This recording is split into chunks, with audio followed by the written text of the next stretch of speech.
25 লাখ বর্গ কিলোমিটার আয়তনের তিব্বত মালভূমি প্রাকৃতিক সম্পদের এক আধার এবং বেশ কয়েকটি দেশের সঙ্গে সীমান্ত রয়েছে। হিমবাহ গলে এবং পাহাড়ের ঝর্ণা বেয়ে নেমে আসা মিঠা পানির প্রবাহ ভারত, চীন ও ভুটানের প্রায় 100 কোটি মানুষকে পানীয় জলের যোগান দেয়।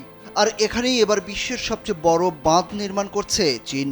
যেখানে ইয়ারলুং সভ্যতা প্রথম তিব্বতীয় সাম্রাজ্য প্রতিষ্ঠা করেছিল, হিমালয়ের পাদদেশের সেই স্থানে বিশ্বের সর্ববৃহৎ জলবিদ্যুৎ বাঁধ তৈরির কাজ শুরু করেছে এশিয়ার এই পরাশক্তি।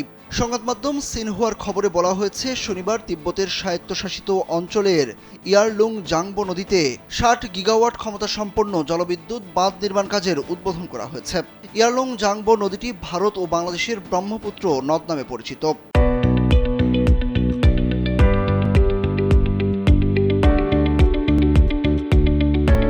2060 সালের মধ্যে কার্বন নিঃসরণ শূন্যের কোঠায় নামিয়ে আনার লক্ষ্যে তিব্বতে এই জলবিদ্যুৎ প্রকল্পের নির্মাণ কাজের গতি দ্বিগুণ করেছে বেইজিং। যদিও পরিবেশবাদী এবং তিব্বতের মানবাধিকার সংগঠনগুলো ইয়ারলুং জাংবো নদীর উৎসমুখে এই বাঁধ নির্মাণ পরিকল্পনার সমালোচনা করেছে।